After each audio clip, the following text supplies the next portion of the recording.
1746th episode of Nagpur's most happening Facebook live show राज की बात show का नाम राज की बात हेल्थ के साथ really want to thank Orange City hospital, Nagpur का हॉस्पिटल जो नागपुर को पिछले 25 वर्षों से स्वास्थ्य सेवाएं देते आ रहा है और कोशिश कर रहा है कि वो ना ही सिर्फ अपने पेशेंट या फिर आपका ख्याल रखे लेकिन आपके परिवार का भी।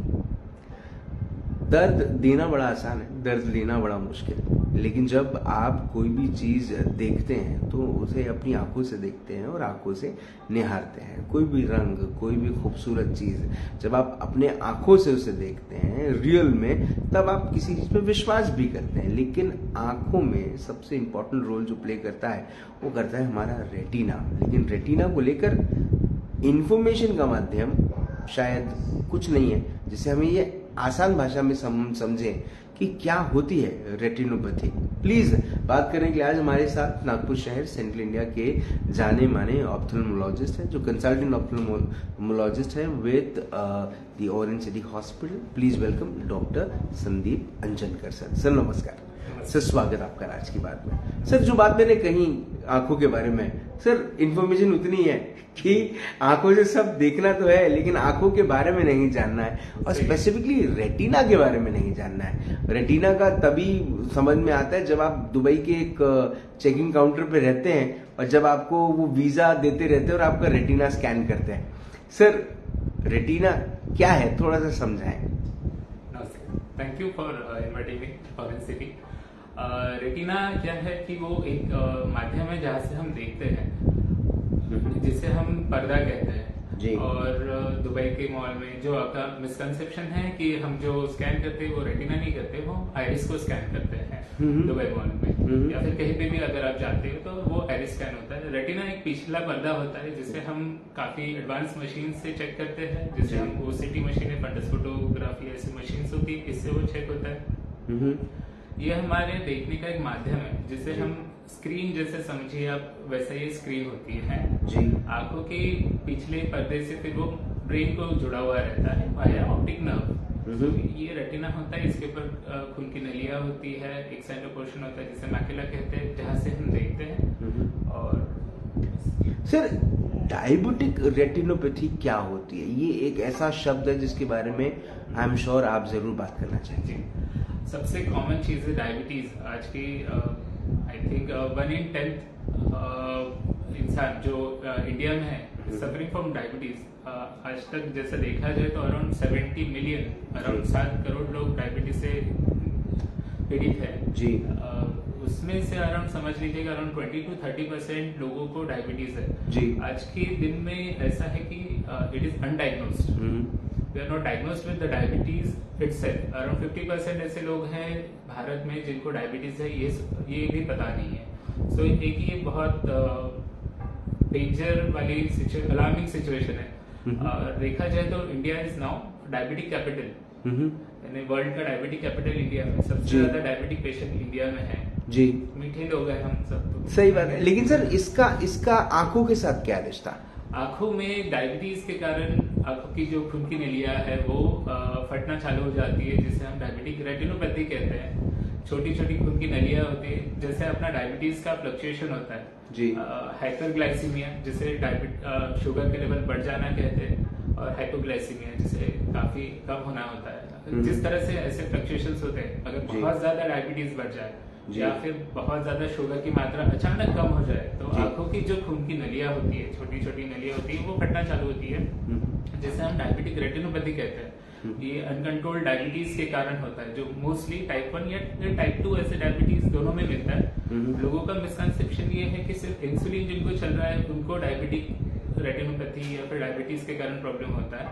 ऐसा नहीं, इंसुलिन आपको मदद करता है डायबिटीज के लेवल को कंट्रोल करने के लिए। तो सर फिर कॉज क्या है? कॉज है सेडेंटरी लाइफस्टाइल, कुछ जैसे आजकल हम देख रहे हैं कि लोग काफी नॉर्मल रहना पसंद करते हैं, खाना पीना बहुत ही ज्यादा ये हो गया। हेरिडेटरी एक चीज है जिसमें किसी आपकी फैमिली मेंबर्स को होगा तो पास ऑन होएगा। फर्स्ट जनरेशन फर्स्ट जो रिलेटिव्स है उनको होने के चांसेस होते हैं। बाकी बहुत सारी चीज़ें जैसे ब्लड प्रेशर्स है, स्मोकिंग हैबिट है, ये सब चीज़ें हैं जिनके कारण डायबिटीज़ का लेवल बढ़ रहा है और उसी के कारण रेटिना के ऊपर असर बहुत ज़्यादा बढ़ रहा है। सर, जो लोग अफेक्ट होते हैं, क्या वो वृद्ध लोग ही होते हैं या फिर युवाओं को भी ये डायबिटिक रेटिनोपैथी की जरूरत है? सही बात है। अभी ये लोगों का ये मानना है कि सिर्फ ये ओल्ड एज का डिसीज है, आफ्टर 60 या फिर 70 इयर्स के बाद में रेटिनोपैथी होगा। जो आते हैं वो इस कंसेप्ट के साथ आते हैं, ऐसा कुछ नहीं है। जिनको डायबिटीज अगर बचपन से है, जिसे हम टाइप 1 डायबिटीज या फिर इंसुलिन डिपेंडेंट डायबिटीज कहते हैं, अगर उनका शुगर लेवल फ्लक्चुएट रहेगा, हायर साइड में रहेगा अराउंड 5 to 7 ईयर्स से, तो ब्लड उसके कारण हमारे रेटिना के ऊपर चेंजेस चालू होते हैं। तो ये it can occur at any stage, like आप 20 साल के हो तो भी आपको डायबिटिक रेटिनोपैथी हो सकता है अगर अनकंट्रोल्ड है, या फिर अगर आपको डायबिटीज 60 साल से भी है तो भी नहीं होगा अगर वो कंट्रोल्ड है। बट इसका एक ही चीज है कि इसको डायग्नोज करना जरूरी है। इम्पोर्टेंट इज कि आपको ऑलवेज वंस अ ईयर, अगर आपको डायबिटीज है आपको वंस अ ईयर चेक करना बहुत जरूरी है। सर, इसको प्रिवेंट पहले कैसे करें? Prevention is always better. Once important है कि आपको आपकी लाइफस्टाइल्स को चेंज करना पड़ेगा। Smoking habit, sedentary lifestyle, junk food, इनको थोड़ा अवॉइड करना पड़ेगा। आपका मेंटेन बैलेंस डाइट चाहिए जिसमें आप नॉर्मली 2 to 3 कोर्स मील, और वो भी इंटरवल में लीजिए और फुल टाइम फीड ना करते रहे, और एक्सरसाइज इम्पोर्टेंट है। These are certain things. Sir हमने प्रिवेंशन के बारे में बात तो कर ली, अब थोड़ा क्योर के बारे में बात करें। सर, इसका डायग्नोस कैसे होता है और उसके बाद उसका उपचार कैसा होता है?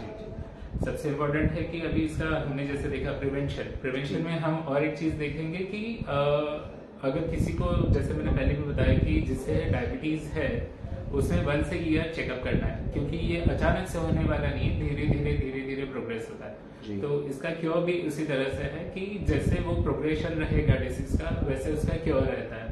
सो जैसे अगर पेशेंट आता है जिसे 1 साल से डायबिटीज है, अनकंट्रोल्ड है, हमें कुछ नहीं दिखता, हम उसे 1 साल के बाद बुलाते हैं। अगर जिन्हें हमें लगता है कि इनके खून की नलियां फटना चालू हो रही है, तो वी जस्ट गाइड देम कि फिजिशियन से ओपिनियन लीजिए, नेफ्रोलॉजिस्ट से ओपिनियन लीजिए, because there are certain changes on retina जो कि नेफ्रो किडनी के ऊपर भी दिख सकते हैं, ब्रेन में भी दिख सकते हैं, न्यूरोपैथी, पेरिफेरल न्यूरोपैथी, ये सब चीजें होने की संभावना होती है जी।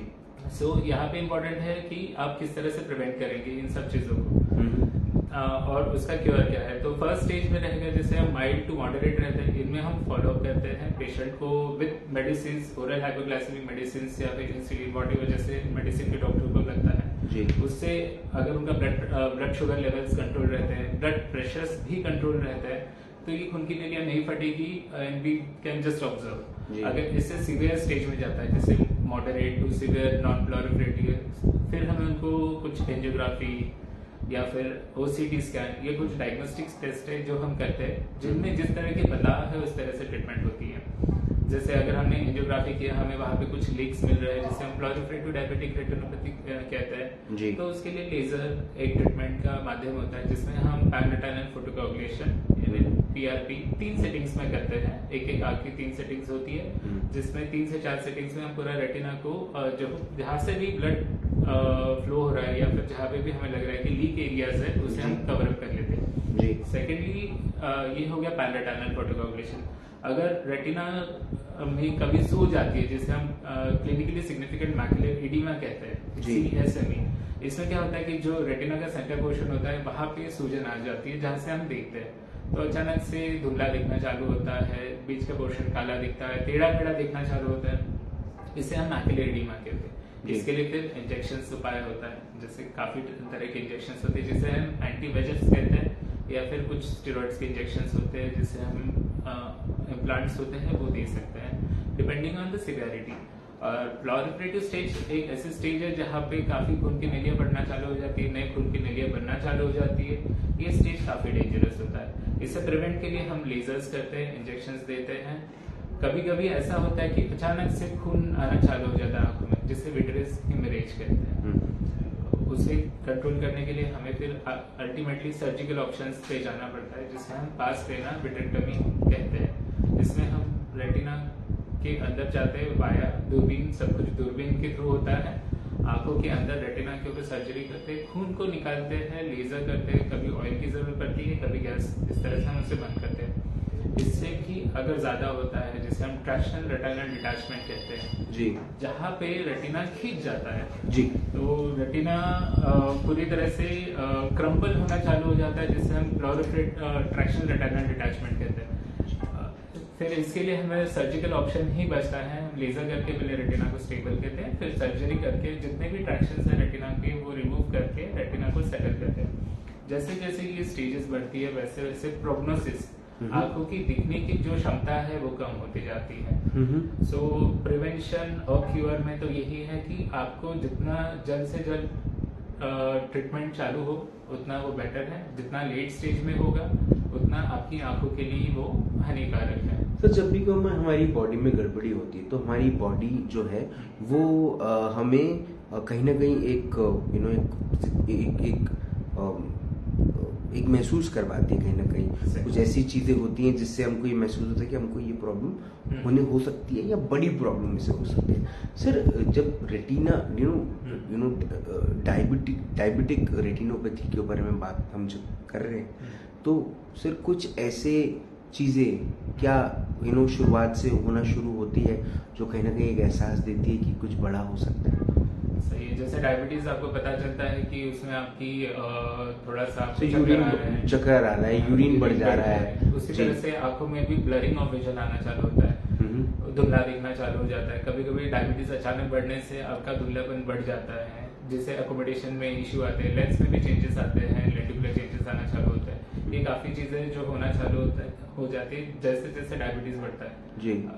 डायबिटीज के बढ़ने से भी कैटरेक्ट के चेंजेस जो मोतिया होता है वो भी जल्दी आना शुरू होता है जी। धुंधलापन ये अगर आपको आ रहा है तो समझ लीजिए आपको डॉक्टर को दिखाना जरूरी है, रेटिना को चेक करना जरूरी है। अच्छा, सीधा चश्मे की दुकान पे जाना जरूरी नहीं है। सही बात है। ये डायबिटीज वाले पेशेंट्स, एटलीस्ट मैं आप सबको एक रिक्वेस्ट करूंगा कि जो भी आप चश्मा लेना चाहते हैं आप कोई भी दुकान से ले सकते हैं जी, बट एक बार आप कॉम्प्रिहेंसिव आई चेकअप करिए, कोई भी ऑप्थेल्मोलॉजिस्ट से करिए, कोई भी आंखों के डॉक्टर से करिए। आपको चश्मा जहां मर्जी बना सकते हैं, इवन उसके लिए कोई ऑप्शंस नहीं है, बट एक अच्छा ओपिनियन पूरा eye checkup is important I think. Sir, what are the best practices you apply for a patient who has diabetic retinopathy?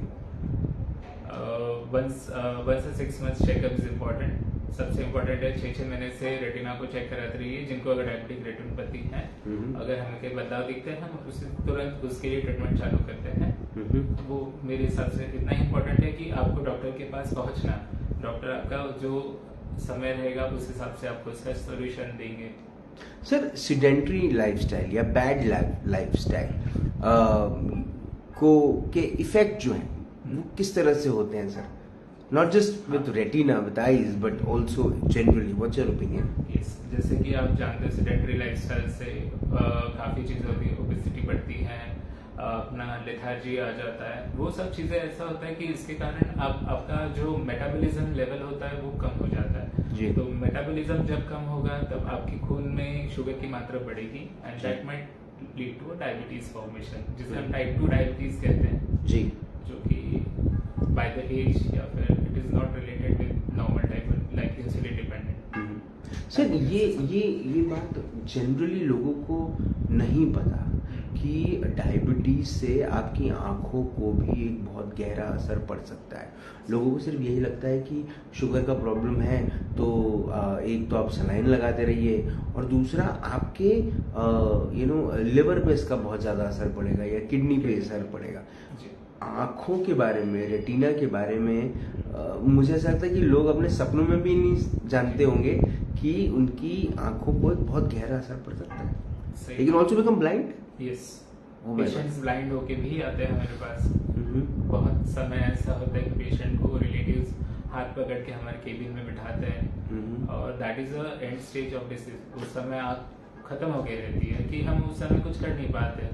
Still इसके लिए ऑपरेटिव ही ऑप्शन होता है, ऑपरेशन करके हम उनकी आंखों की रोशनी ला सकते हैं। ऐसे काफी केसेस हमने किए हैं जिसमें पेशेंट को हाथ से पकड़ के लेके आए सर्जरी की है, बट उनका जो विजन है या फिर देखने का जो संभावना होती है वो कुछ कम ही रहती है, यानी वो खुद का काम कर सकते हैं बट जैसे नॉर्मली देख पाते उतना नहीं देख पाते उस चीज। तो सर बिल्कुल सिंपल अगर देखा जाए तो अगर धुंधला दिखना शुरू हो और अगर आपको डायबिटीज है, मतलब ये अलार्मिंग सिचुएशन है, तुरंत में ऑप्थेल्मोलॉजिस्ट के पास जाइए, अपना चेकअप कराइए। एंड स्पेशली अगर आप ऑरेंज सिटी हॉस्पिटल आते हैं तो आप डॉक्टर संदीप अंजनकर सर से आप मिल सकते हैं। सर मुझे ऐसा लगता है कि डायबिटिक रेटिनोपैथी के बारे में जो अवेयरनेस एक्चुअली में होनी चाहिए थी वो सर हो रही है। मुझे ऐसा लगता है कि इस बात की जागरूकता रखना बहुत ज़्यादा ज़रूरी है कि डायबिटीज़ ना ही सिर्फ आपके बाकी ऑर्गन्स को ख़राब करता है, लेकिन सबसे ज़्यादा आपकी आंखों को, और वो कहते हैं ना सर कि आंखों से आप बड़ी खूबसूरत दुनिया देखते हैं, कम से कम वो आपको एक दिलासा देती है कि आप और कई वर्षों तक जिंदा रह सकते हैं। लेकिन अगर आप इस तरह से अपनी स्वास्थ्य का और अपनी आंखों का ध्यान नहीं रखेंगे और आपको ऐसा लगेगा कि चश्मे की दुकान वाला अच्छे ऑफर देके आपकी आंखों का ज्यादा ध्यान रख सकता है, सर ये बड़े दुर्भाग्य की बात है। सर आपने अपना वक्त दिया, आपने हमसे बात करी, आपने हमें इन इम्पॉर्टेंट बातें जो रेटिनोपैथी के बारे में लोगों को पता रहनी चाहिए वो आपने बताई, उसके लिए बहुत बहुत धन्यवाद। Thank you so much sir. Super. Central India के जाने माने ophthalmologist doctor Sandeep Anjankar sir से मुलाकात हुई, बात हुई। उन्होंने आज रेटिनोपैथी के बारे में जो बात हमें समझाई वो बहुत ज़्यादा इंपॉर्टेंट थी। मुझे ऐसा लगता है कि मुझे भी नहीं पता था, ऑनेस्टली मुझे भी नहीं पता था कि आपकी खराब विजन अगर आपको है और अगर आपको डायबिटीज भी है तो ये एक बहुत अलार्मिंग सिचुएशन है, क्योंकि आप बिना आंखों के कैसे जिएंगे। मैं डरा नहीं रहा हूं, मैं बता रहा हूं। आप बोलेंगे राज डरा रहा है, नहीं नहीं, मैं आपको सोचने पे मजबूर करूंगा। आप जरा एक बार सोच कर देखें और समझ कर भी। उम्मीद है कि आप इस शो को उन तक पहुंचाएंगे, आपके वो रिश्तेदार, आपके वो दोस्त, आपके वो भाई, आपके वो परिवार के सदस्य जिन्हें डायबिटीज का प्रॉब्लम है। क्योंकि अगर उनकी आंखों में भी दिक्कत है, मतलब ये सिचुएशन हाथ से निकलती दिखाई दे रही है, जो शायद दिखाई नहीं दे रही। जिंदा रहे। जय हिंद।